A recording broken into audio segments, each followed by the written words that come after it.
नमस्कार साथियों, स्वागत है आपका आपके ऑनलाइन प्लेटफॉर्म रोजगार विद कपिल में।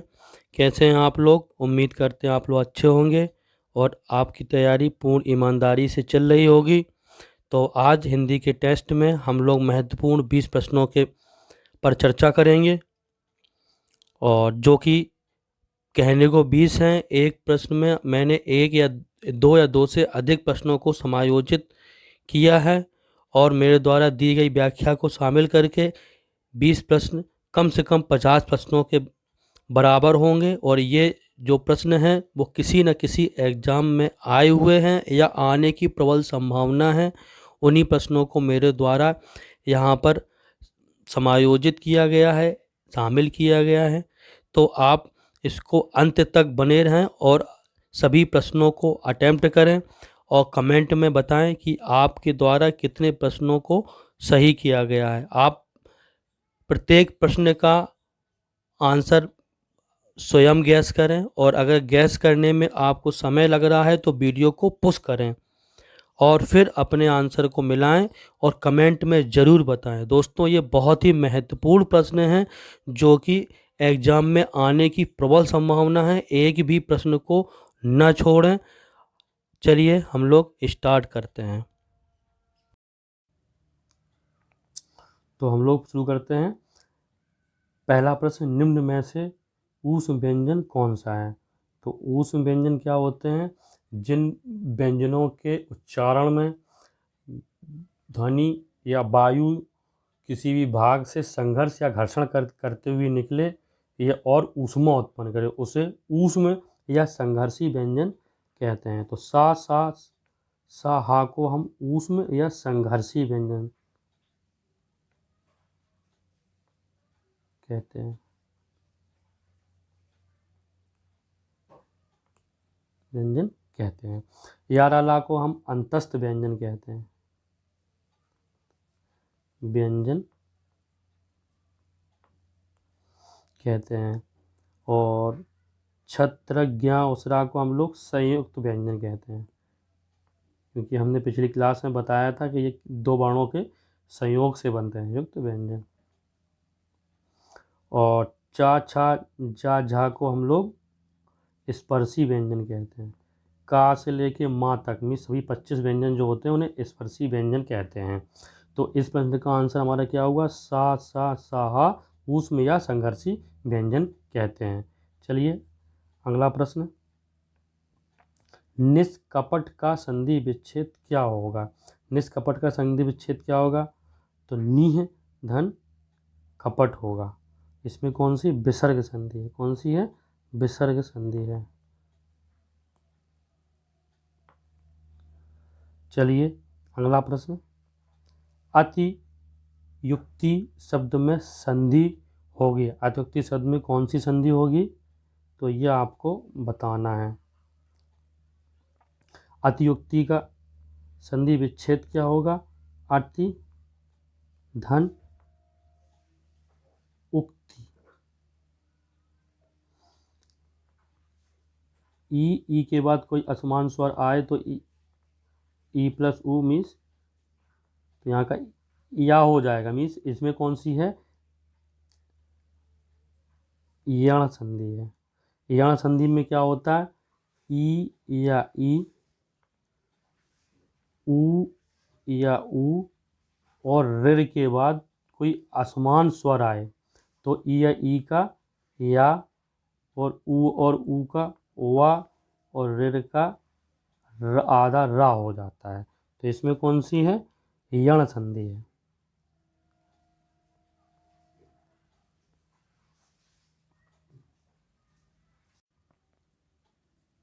अगला प्रश्न है, निम्न में से किसकी वर्तनी शुद्ध है? दोस्तों, वर्तनी से प्रश्न जरूर आते हैं। तो देखिए, श्रुतलिपि, श्यमसान, उज्ज्वल, मुमूर्षु।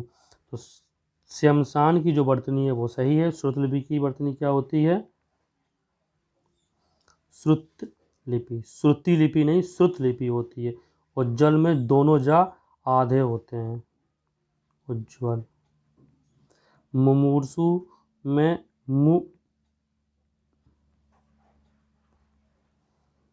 मुमूर्षु सु होता है।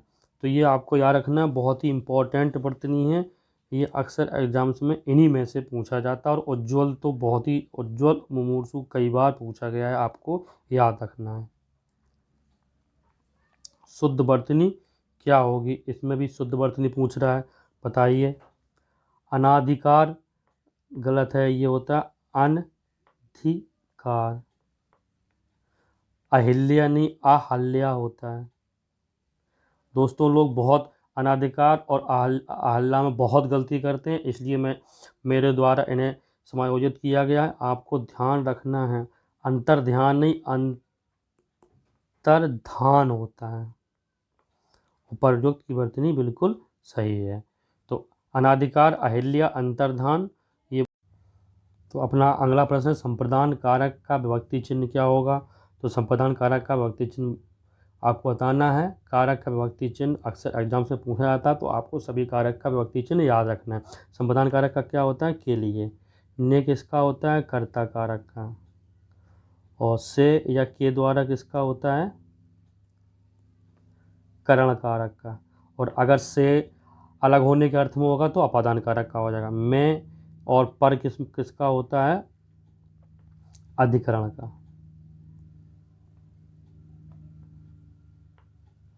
कारक का आपको याद रखना है। अगला प्रश्न है, वाचस्पति में कौन सा समास है। दोस्तों बहुत ही इंपॉर्टेंट है, आपको याद रखना। वाचस्पति में तत्पुरुष समास है।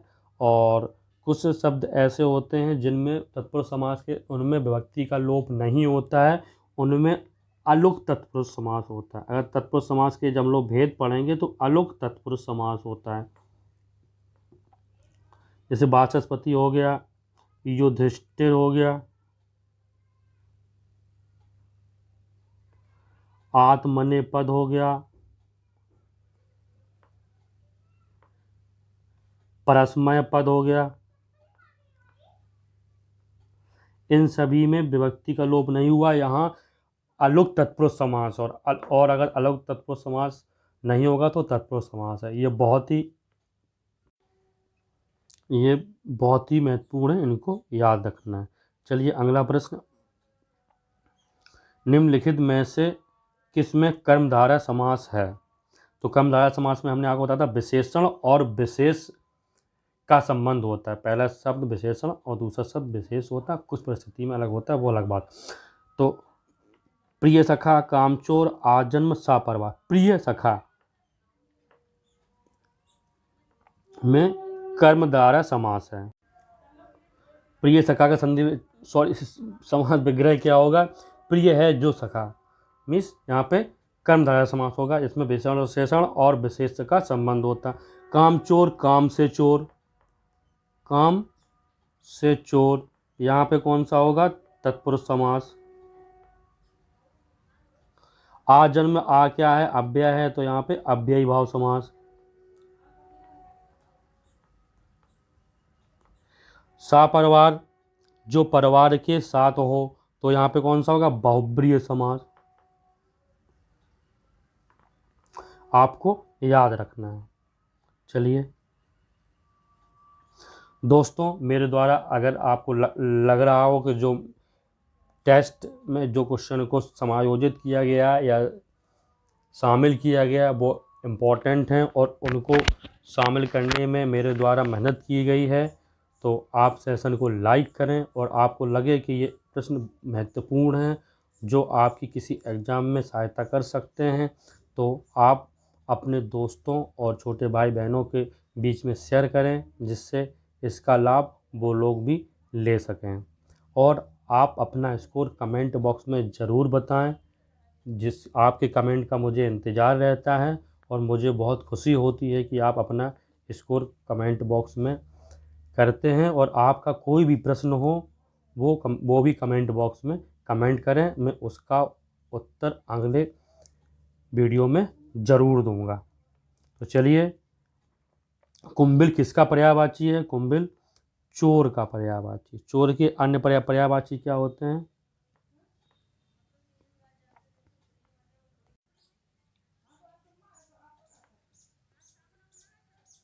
मूषक, खनक, तस्कर, दस्यु। तो ये आपको याद रखना है। चलिए नेक्स्ट प्रश्न।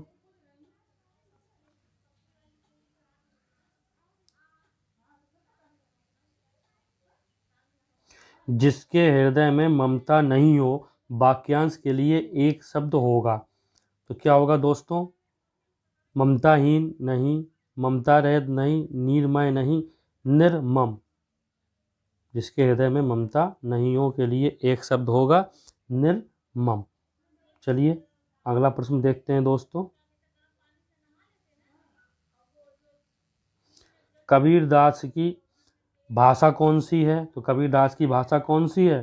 पंचमेल खिचड़ी या सदुक्कड़ी। कबीरदास ने अपनी भाषाओं में इसे पंचमेल खिचड़ी भी कहते हैं।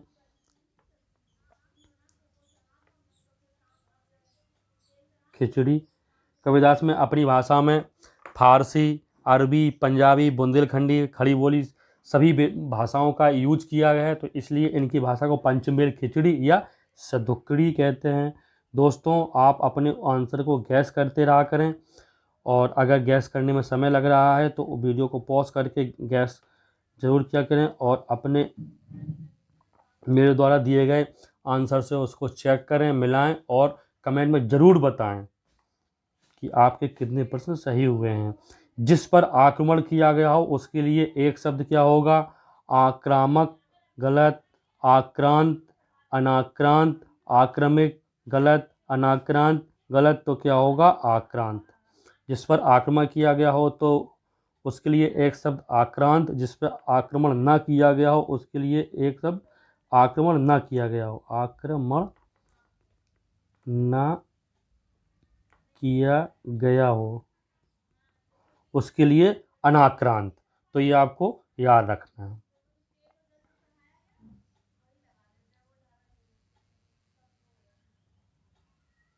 निम्न में से इंद्र का पर्यायवाची नहीं है। तो आपको याद रखना इंद्र का पर्यायवाची क्या नहीं है? पुरंदर है, शक्र है, मधवा है, गणाधिप इंद्र का पर्यायवाची नहीं है। इंद्र के अन्य पर्यायवाची आपको मालूम ही है। देवेंद्र, महेंद्र, सुरपति, देवराज। तो ये आपको याद रखना है। थाली का तत्सम रूप क्या होगा?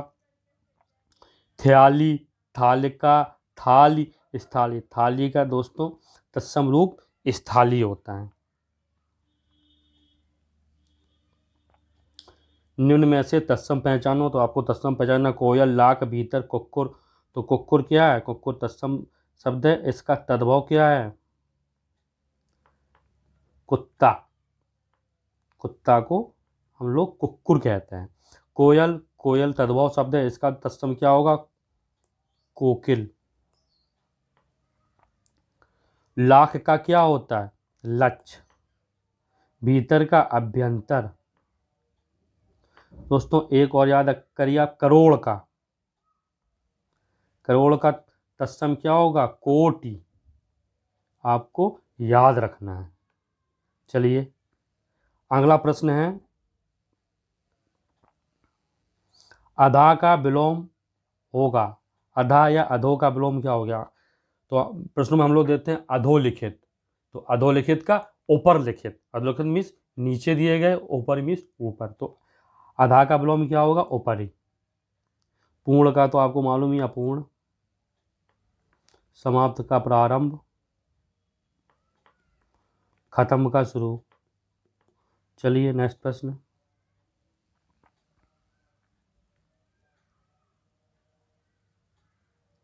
निम्न में से कौन सा विलोम युग्म त्रुटिपूर्ण है? तो आपको बताना कौन सा विलोम युग्म शब्द। क्षर अक्षर बिल्कुल सही। समास का व्यास या विग्रह बिल्कुल सही। स्वल्पायु चिरायु बिल्कुल सही। आहार का विहार नहीं होता, निराहार होता है। आहार का क्या होता है? निराहार। तो ये आपको याद रखना है। चलिए अगला प्रश्न।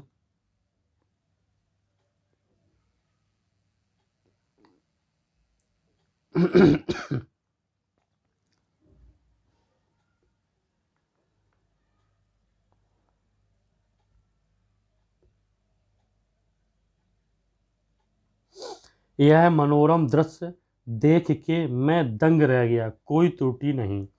तो आपको कोई त्रुटि, ये इसमें बताना है कौन किस भाग में त्रुटि है, या अगर कोई त्रुटि नहीं होगी तो ऑप्शंस डी लगेगा। तो यह मनोरम दृश्य देख के नहीं होता है, देख कर होता है। यह मनोरम देख कर, तो बी भाग में त्रुटि है। तो बी कहाँ ऑप्शन, इसमें बी में।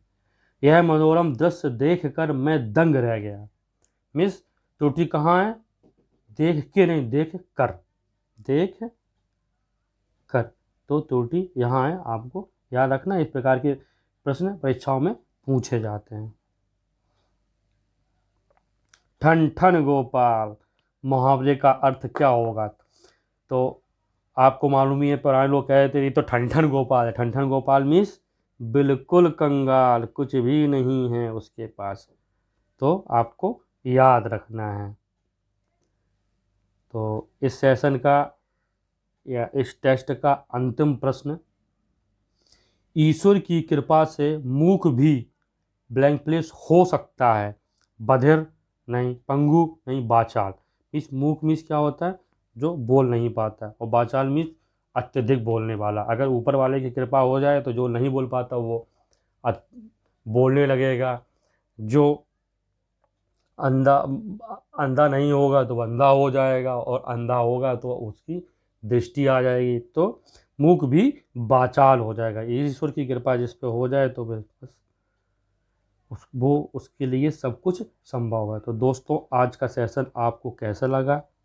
अगर आपको लगा हो कि इन प्रश्नों को शामिल करने में, समायोजित करने में मेरे द्वारा कोई भी मेहनत की गई है, तो आप और आप के लिए ये प्रश्न उपयोगी हैं, किसी परीक्षा में आपकी हेल्प कर सकते हैं, तो आप वीडियो को लाइक करें और अपने दोस्तों के बीच वीडियो को शेयर करें। और अगर आप पहली बार चैनल पे आए हैं तो चैनल को सब्सक्राइब करें।